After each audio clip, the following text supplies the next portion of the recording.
কারণ সামনে অনেক লাইট। আমার মনে হয় যে আপনি যখন এখানে আসবেন তখন বুঝতে পারবেন কেন লাইট সানগ্লাস পরে আছি। তাই নাকি? না, আই কন্ট্যাক্ট করতে ভয় পাচ্ছি। রিয়েলি?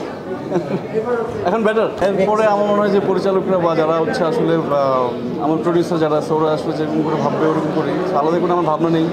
বাট আমার পাইপলাইনে কিছু কাজ আছে ওগুলো আসলে আস্তে আস্তে আমি শেষ করতে চাই।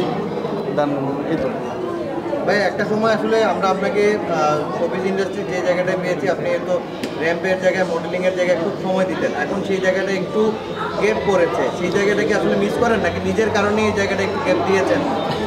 না না, অবশ্যই আমি মিস করি, কারণ আমার লম্বা একটা জার্নি হচ্ছে ফ্যাশন থেকে।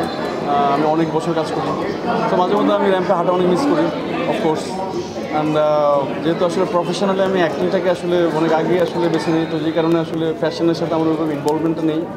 তো হ্যাঁ, এখনও ক্রেভিং হয় মাঝে মধ্যে হাঁটার। শরীফুল রাজ সবাই বলে সে ঢালিউডের রাজ, মানে ভবিষ্যৎ রাজ, আপনি মনে করেন কেন?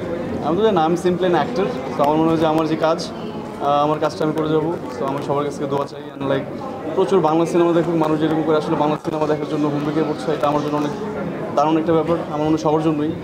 সো আমি চাইবো যে হলে গিয়ে সিনেমাটা দেখুক মানুষ, অ্যান্ড সিনেমা নিয়ে কথা বলুক। আমি যদি ভুল না করি, আপনার একদম শুরুর দিককার বাদ পরে এসে আপনার যদি পরাণ থেকে যদি আমরা আসি ইনসাফ পর্যন্ত, এই যে জার্নিটা পরাণ থেকে ইনসাফ পর্যন্ত যে জার্নিটা, আমরা লড়াই ছেড়েই আসি, পরাণ থেকে ইনসাফ পর্যন্ত যে জার্নিটা, সেই জার্নিটাকে আসলে শরীফুল রাজ নিজের জন্য কতটুকু ব্লেসিংসের জায়গায় দেখে, বা এই জিনিসটাকে শরীফুল রাজ কীভাবে ডিফাইন করি ক্যামেরা? Okay fine. আমি এই কারণে অনেক ব্লেসড, কারণ আমি এই ক্যারিয়ারের প্রথম থেকে এখন পর্যন্ত আসলে আমি ইন্ডাস্ট্রির অনেক ফাইনেস্ট ডিরেক্টরদের সাথে কাজ করার একটা সুযোগ হয় আমার। তো সেই জায়গা থেকে আমি ব্লেসড, যাদের সাথে আমার কাজ হয়, আমার শেখার জায়গাটা বড় হয়, প্লাস সবার সাথে কাজ করতে গেলে অনেক ধরনের কাজের সাথে আমার ইনভলভমেন্ট হয়। সেটা অনেক বড় জার্নি হয় না এখনও, আমার মনে হয় যে 7-8-10 বছর একটা জার্নি হচ্ছে। So I am happy, like এই কয়েক বছরের মধ্যে আমি কিছু সিনেমা করতে পারছি যেটা মেন্টালি আমি হ্যাপি অ্যান্ড স্যাটিসফাইড যে না। তো এই কাজগুলো আসলে আমাকে আরও কাজ করার জন্য আসলে আগ্রহ করবে, আরও ভালো ভালো কাজের সাথে আমার যদি ইনভলভমেন্ট হয় সেটাই হিসেবে করে। ছেড়ে দিন, ছেড়ে দিন, ছেড়ে দিন। থ্যাংক ইউ, অনেক সময় দিয়েছেন। 30 সেকেন্ড বলতে আপনি অনেক বলেছেন। ঠিক আছে, হ্যাঁ প্লিজ। কারণ সামনে অনেক লাইট। আমার মনে হয় যে আপনি যখন এখানে আসবেন তখন বুঝতে পারবেন কেন লাইট সানগ্লাস পরে আছি। তাই নাকি? না, আই কন্ট্যাক্ট করতে ভয় পাচ্ছি। রিয়েলি?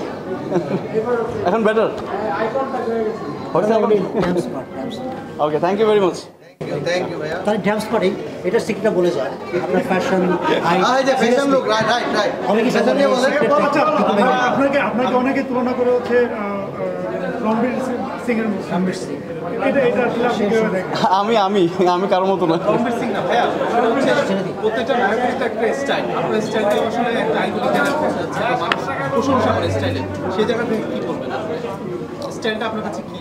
স্টাইলটা বেসিক্যালি তো নতুন করে না, স্টাইলটা এটা আমার আসলে দীর্ঘ অনেক দিন ধরে আমি কাজ করি এখানে, ফ্যাশন নিয়ে আমার অনেক দিন ধরে কাজ করার অভিজ্ঞতা। সেই জায়গা থেকে আসলে এটা আমার মনে হয় বর্ন ডিফল্ট ফ্যাশন থেকে আসার কারণে এটা আমার অটোমেটিকলি আসছে। তো এটা আমার কাজের জন্যই আসছে বেসিক্যালি, আলাদা করে স্টেটমেন্ট নাই কোনো।